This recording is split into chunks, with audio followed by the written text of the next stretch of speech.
அதிமுக எம்எல்ஏக்கள் 3 பேர் பதவியை ராஜினாமா செய்ததை அடுத்து தமிழகத்தில் மதுராந்தகம், தாராபுரம், பெருந்துறை ஆகிய தொகுதிகள் காலியாக உள்ளதாக அரசிதழில் வெளியிடப்பட்டுள்ளது.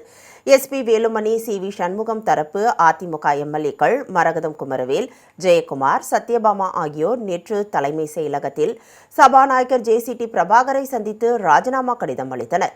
அதனைத் தொடர்ந்து அவர்களது ராஜினாமா கடிதங்கள் ஏற்கப்பட்டதாக பேரவைத் தலைவர் ஜே.சி.டி. பிரபாகர் அறிவித்தார். இந்நிலையில் தாராபுரம், மதுராந்தகம், பெருந்துறை ஆகிய 3 தொகுதிகள் காலியாக உள்ளதாக அரசிதழில் வெளியிடப்பட்டுள்ளது. ஏற்கனவே முதலமைச்சர் விஜய் ராஜினாமா செய்த திருச்சி கிழக்கு தொகுதி காலியாக உள்ள நிலையில் தற்போது தமிழகத்தில் காலியாக உள்ள தொகுதிகள் எண்ணிக்கை 4ஆக உயர்ந்துள்ளது.